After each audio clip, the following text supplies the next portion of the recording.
Sementara itu pemirsa, hasil hitung cepat pemilu mengejutkan banyak pihak termasuk korban dugaan pelanggaran HAM di masa lalu.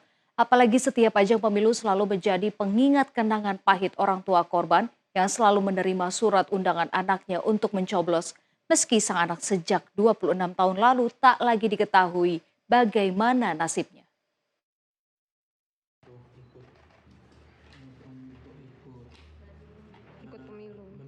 Setiap 5 tahun, sebuah surat tiba di rumah Payan Siahaan yang mengingatkan putranya untuk memilih dalam pemilu.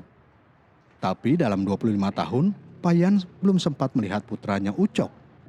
Tahun ini pemberitahuan itu menjadi pengingat yang lebih menyakitkan dengan dugaan pemenang pemilu Rabu 14 Februari adalah mantan Komandan Kopassus Prabowo Subianto, pria yang sama yang diduga terlibat dalam penculikan Ucok dan 12 lainnya. Hingga kini mereka masih belum diketahui rimbanya, tetapi nama mereka terjebak dalam daftar pemilih. Sifatnya itu tidak mau melihat ketidakadilan gitu.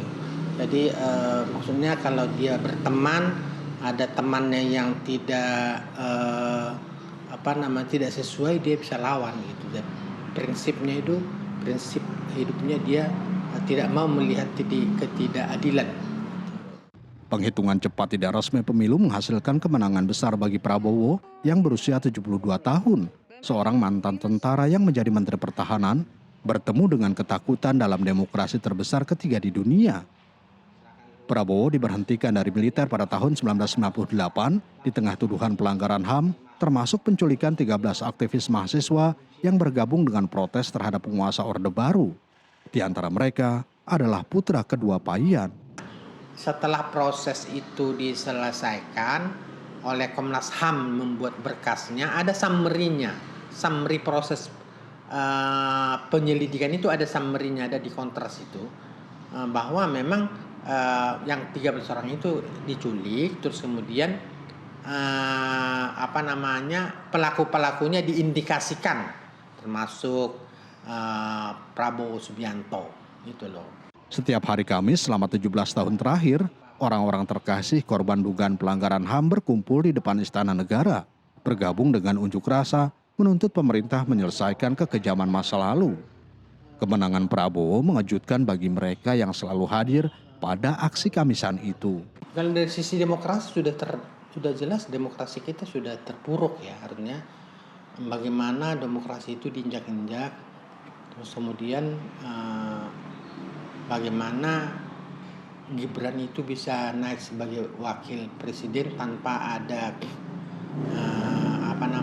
tanpa melalui demokrasi yang betul gitu kan. Bagaimana artinya siapapun